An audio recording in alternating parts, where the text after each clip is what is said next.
average Minnesota student graduates with $30,894 in debt. I will be graduating with $0 in debt.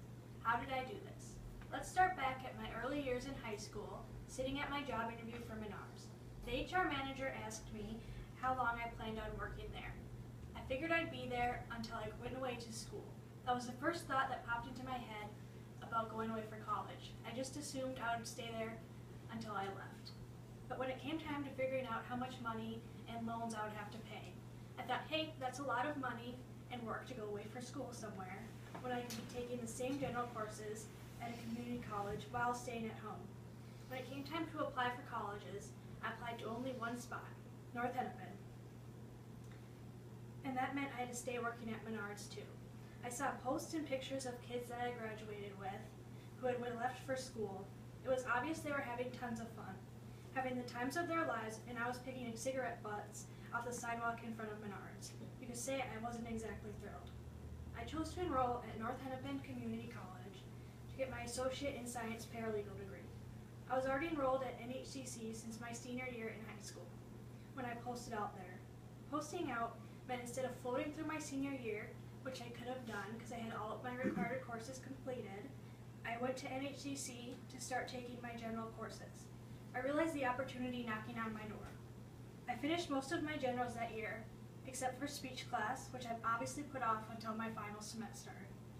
After high school graduation, I started taking paralegal courses.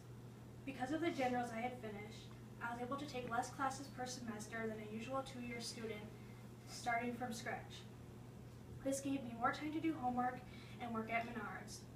At this time, I was still somewhat regretting not going to a four-year university, but I knew it was the right choice.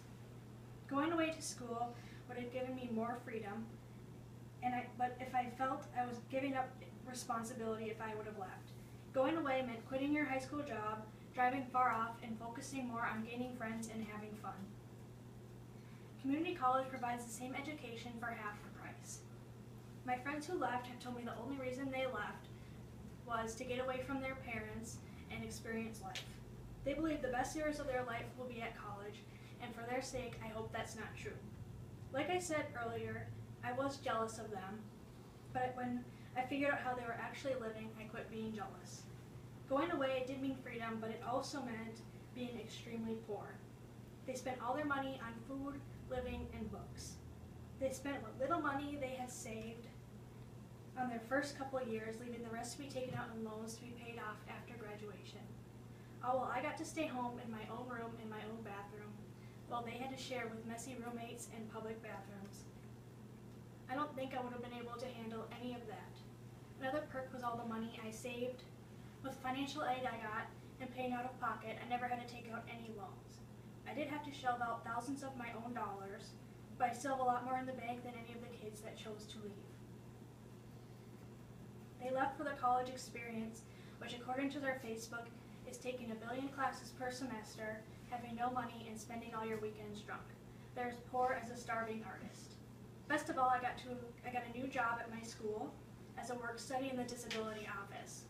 This allows me to keep earning money, save gas because I'm not driving to another job, and give me tons of time to do homework, and not to mention the free perks of Wi-Fi. So while they're off partying and having fun, I stayed home and worked. Well, that's okay, because I'll be done with school in May. They'll have 2 more years and still be drowning in a pile of debt.